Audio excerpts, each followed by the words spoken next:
All right, we thank you all for your comments. Now we're going to proceed to the resolution. Madam Chair, if I may have the floor. What I'd like to do is introduce as a motion this resolution so that we can start discussion on it. So I'll go ahead and read it, and this is my motion. My motion is that we support the resolution as read. West Contra Costa Unified School District Resolution number 541617 in support of students who are undocumented, Muslim, or persons of color and their families, and protocols for immigration and customs enforcement access to schools.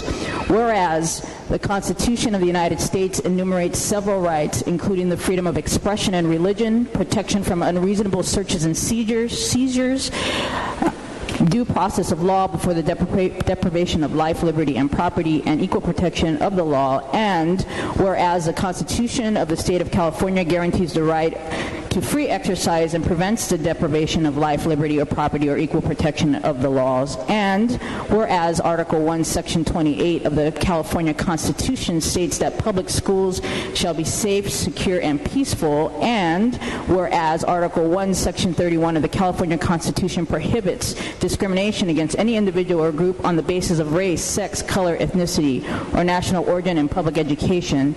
And whereas in Plyler versus Dole, 1982, the United States Supreme Court held that no public school district has a basis to deny children access to education based on their immigration status, citing the equal protection rights under the 14th Amendment to the Constitution of the United States, recognizing that children have little control over their immigration status and affirming the harm it would inflict on the child and society itself. And whereas the West Contra Costa Unified School District is a diverse community with 51% of its students being of Hispanic or Latino heritage, 18% African American, 16% Asian or Filipino, 11% white, and 2% two or more races. And whereas the democratic principle that people of all faiths are welcome and that they will not be treated differently by their government is essential to who we are as a nation. And whereas members of the Muslim faith are part of the fabric of our local communities and deserving the same respect and equal protections that all people enjoy regardless of religious ideology. And whereas the strength of this district, the state of California, the nation, and this nation is based on its diversity. And whereas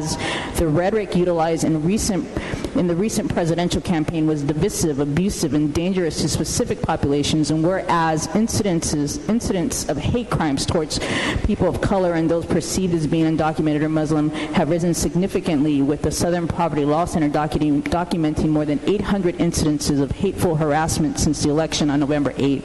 And whereas recent incidents of alleged religious intolerance and racially motivated hate crimes have occurred within Contra Costa County, and whereas families in our communities have expressed fear and uncertainty about their safety, and whereas hundreds of students have marched in unity to express their constitutionally protected views and share their values based on the pluralistic principles of this nation, and whereas immigration enforcement issues affect West Contra Costa Unified School Districts and families every day, and while threats of mass deportations and registering certain populations based on their religious affiliation or country of origin put forth during the presidential election have not yet been carried out, we denounce the divisive rhetoric and subsequent normalizing of hate speech that has followed the presidential election, as it has created a climate of fear and anxiety for many district students, families, teachers, and school communities. And whereas immigration enforcement activities in and around schools, early education centers, and adult school facilities would be a severe disruption to the learning environment and educational setting for students, and whereas U.S. Immigration and Customs Enforcement ICE policy states that it will not conduct immigration enforcement activity at any sensitive location, which includes schools, without special permission by specific federal law enforcement officials unless exigent circumstances exist. And whereas there is no written state or federal law that mandates that local school districts assist ICE in the enforcement of immigration laws, and whereas precedents exist for government agencies rejecting certain actions with the objective of discovering the immigration status of a person, and now therefore be it resolved that the West Contra Costa Unified School District Board of Education urges the federal government to enact humane, comprehensive immigration reform that includes a path to citizenship, keeps families together, and improves border security and enforcement. Be it further resolved that the West Contra Costa Unified School District Board of Education declares that every school site or office of West Contra Costa Unified School District is a safe place for all its students and their families, and that students and their families can come to any district school or office to seek help, assistance, information, shelter, and safety if faced with of fear and anxiety about any and all non-criminally related immigration enforcement efforts. Be it further resolved that the West Contra Costa Unified School District Board of Education directs the superintendent to establish all schools as resource and information sites for students and their families, and that the board expects the superintendent to increase and enhance partnerships with community-based organizations and legal services organizations who provide resources for families facing deportation, and that a rapid response network be created to assist children whose family members have been detained. Be it further resolved that in order to provide a public education regardless of a child or family's immigration status, absent of applicable federal, state, or local law, regulation, ordinance, or court decision, and in absence of proof of criminal proceedings as determined by a law enforcement agency, the district shall abide by the following conduct. 1. District personnel shall treat all students equitably in the receipt of all school services, including but not be limited to educational instruction, the free and reduced lunch program, and transportation. 2. District personnel shall not inquire about a student's immigration status, including that of family members. 3. If students, parents, or families have questions about their immigration status, school personnel shall not refer them to any office or representative of ICE. 4. All WCCUSD employees, personnel, and contractors are prohibited from sharing the personally identified information of parents, students, or staff with immigration agents. 5. All WCCUSD employees, personnel, and contractors are prohibited from sharing information pertaining to citizenship or immigration status with immigration agents. 6. Immigration enforcement actions will not be allowed to take place at any WCCUSD school. WCCUSD will not allow immigration agents to enter any WCCUSD school or school grounds.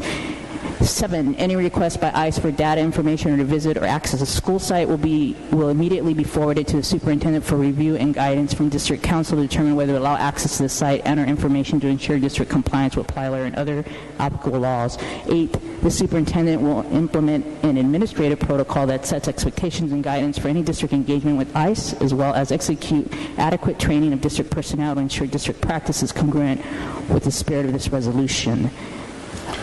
It goes on to say what the rest of the resolution would be if, in fact, passed. With that, I make that motion. I'll second that, and I don't know if the president would like to talk to the staff, get their thoughts, but I also have some comments I'd like to make. Yes, now we can have discussion about the resolution.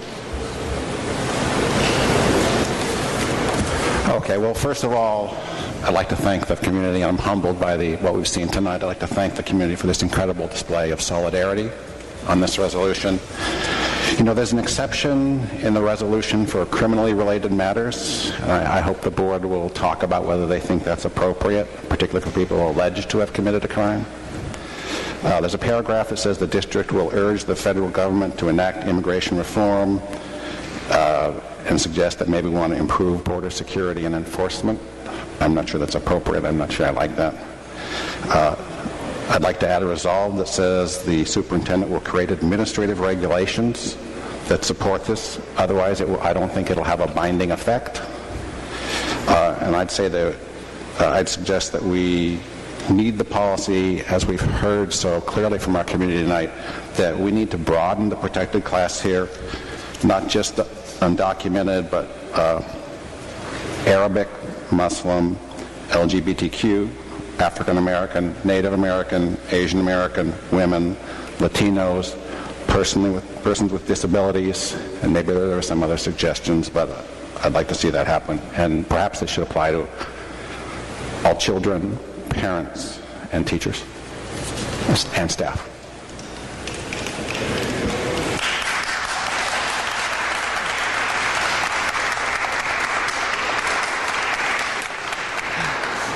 Trustee Phillips. Thank you.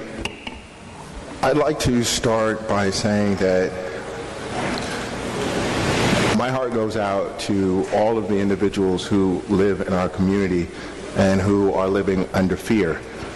I also want to say that I support the spirit of this resolution, but I am a policy person, and I do have policy concerns with the resolution as presented.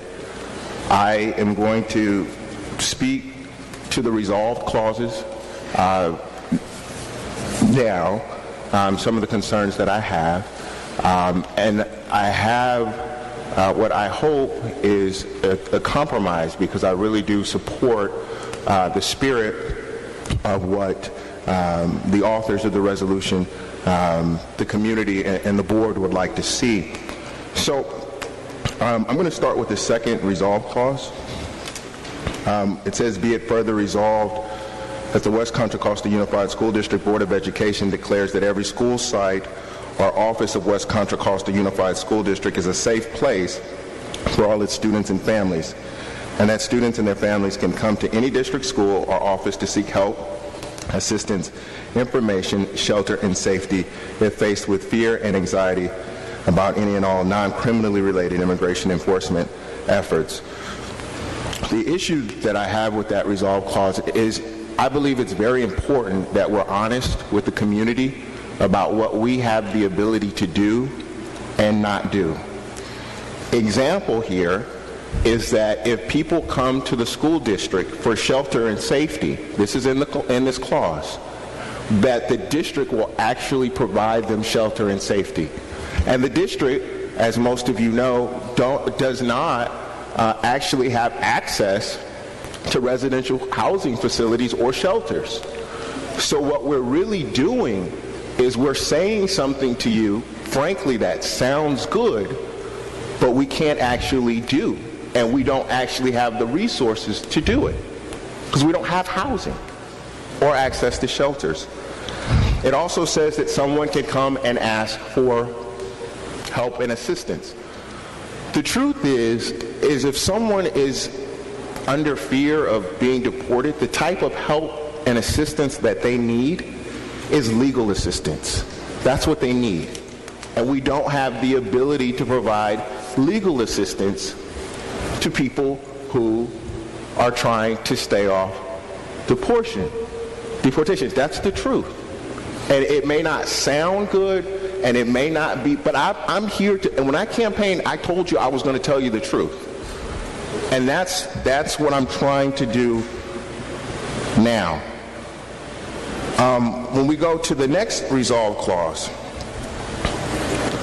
there are some things in there, and it's not that it's necessarily wrong, but we have resource and information sites, and that doesn't necessarily need to be a board policy. As far as partnerships with the community, that doesn't actually need to be a board policy either. That's something that the superintendent can be directed to actually do. And it's something that he does do, and the superintendents do. And as far as the rapid response network part is concerned, what I'm about to say as far as that goes speaks to equity. We have children in this district whose parents are detained on a regular basis. And I'm not talking about just immigrant children. We have children whose parents go to county jail. We have kids whose parents go to prison. That's detention. And that's been happening for years. And there has been no effort to make sure that there's any kind of support for those children. They just go into the system. And that's not fair. So if we are going to develop some kind of rapid response system for children in our district whose parents have been detained, we need to do it for all of them. Because there are many children, not just undocumented children, who end up in this situation in our district. So that's an equity issue for me. When we go on to the next part in the resolve clause, number 1, where it says district personnel shall treat all students equitably, of course I don't oppose that, but we already have a board policy that says that. The board policy is 0410, and it literally says that. The only thing that we need to add to that is immigration status. So I'm just going to read to you very quickly what this says. This is a standing board policy right now. The governing board is committed to equal opportunity for all individuals in education. District programs and activities shall be free from discrimination based on gender, race, color, religion, national origin, ancestry, ethnic group, marital or parental status, physical or mental disability, sexual orientation, or the perception of one or more such characteristics. The board shall promote programs which ensure that discriminatory practices are eliminated in all district activities. So what people are asking for as far as that's concerned, we have it. And I am happy to bring a motion that adds immigration status to BP Board Policy 0410, because it already exists. As far as some of the others are concerned, and this goes back to just honesty with you all West Contra Costa USD employees, personnel, and contractors are prohibited from sharing, prohibited with participating, and all of the other ways that that's said. The truth is, if ICE comes to one of our facilities, ICE is going to come with a warrant, because that's what they do. They're going to come with a warrant if they do. And if they come with a warrant,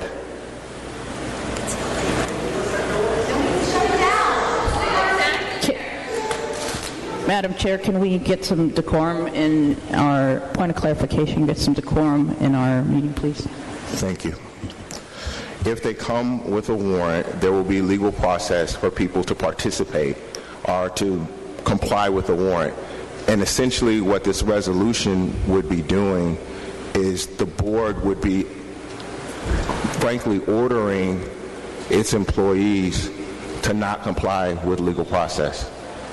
And we as a board, I do not believe, can order. Now, as personnel may decide to do it, but we cannot order the board, order people to literally break the law who are our employees.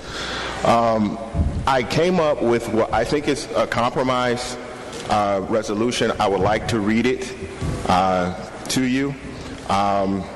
Is the gentleman, point of clarification, Madam Chair, is the gentleman going to be requesting that that be accepted as a friendly amendment? No, actually, I'm making a substitute motion, and so you cannot. There's a motion. Point of clarification, Madam Chair. Is there a motion on the floor? We do have a motion on the floor, so we need to continue our discussion of this motion before we move on to a new one. Point of order, Madam President. Our governing handbook says that there can be 3 motions on the floor at one time. I have it. I could read it to you. We use Rosenberg's rules, and there's one motion that's taking precedent right now. So what I'd like to do, Madam Chair, is make sure that we are hearing a motion. If the gentleman, I suggest, Madam Chair, we get clarity. If the gentleman wants to make an amendment, that he make it in the form of amendment, but we have a motion on the floor. Madam President,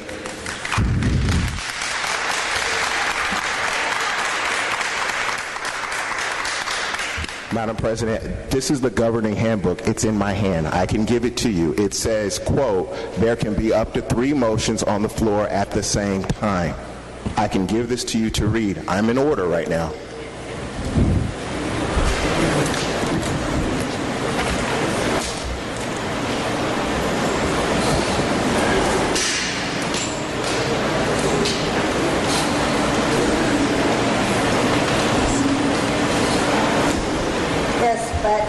The handbook clearly states that the vote should be taken before the alternate resolution is made. Madam so President, we'll go ahead and continue with the vote. Madam President, can you please read that, where it says that?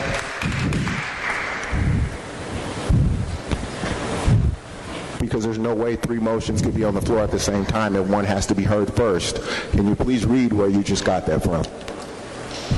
Yes, I'm looking for it. Okay. Madam Chair, may I make a point of clarification? If the gentleman insists that his parliamentary procedure is correct, he may make his motion, and then we can see if he gets a second. If he gets no second, then it dies.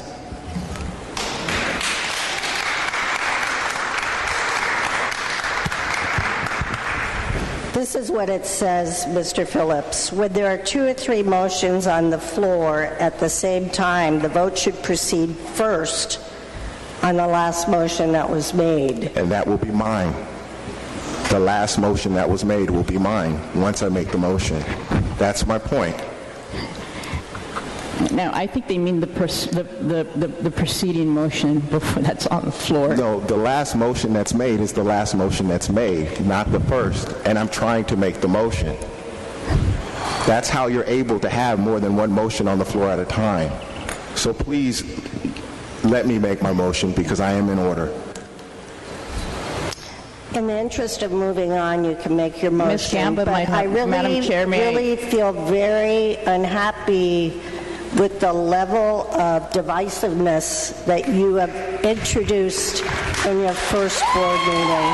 Very unhappy. Madam Chair, I believe Ms. Gamba might have a point of clarification. Is it okay, Ms. Block?